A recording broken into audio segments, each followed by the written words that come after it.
અ, સાધુનો વેશ ધારણ કરીને કીર્તિ પટેલ નામની જે વ્યક્તિ છે, જે સોશિયલ મીડિયામાં ખૂબ જ પ્રખ્યાત છે, તે વ્યક્તિ ત્યાં પ્રવેશે છે અને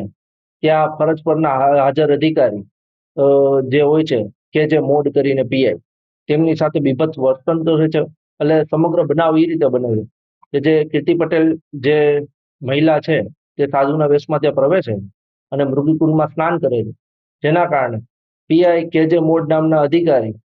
અન્ય કોઈ બનાવ ના બને અને આ વિવાદ છે વધુ વણસે નહીં તે માટે તેઓને રોકે છે અને તેઓને સાઈડમાં લઈ જતા હોય છે. આ સમય દરમિયાન કીર્તિ પટેલ જે છે તે મહિલા અધિકારી સાથે ખરાબ વર્તન કરે છે, અશોભનીય વર્તન કરે છે અને તેઓને જાનથી મારી નાખવાની ધમકી આપે છે. જેના કારણોસર ભવનાથ પોલીસ સ્ટેશન ખાતે ફરજ રૂકાવટનો ગુનો દાખલ કરવામાં આવેલ છે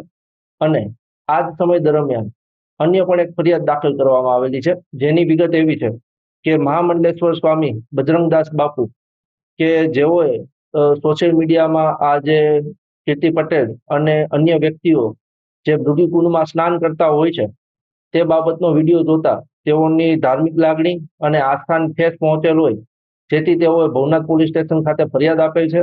અને બીએનએસની કલમ 298, 299 અને 196 એ અને બી અંતર્ગત ફરિયાદ દાખલ કરવામાં આવેલ છે,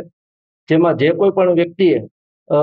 આ મૃગીકુંડમાં સ્નાન કરેલ હશે તેઓ તમામ વિરુદ્ધ તેઓ ફરિયાદ આપેલ છે અને કીર્તિ પટેલને તેઓ જોએ ઓળખતા હોય તેમના વિરુદ્ધ નામસરની ફરિયાદ આપેલ છે. આપના પોતાના પ્લેટફોર્મ લલકારને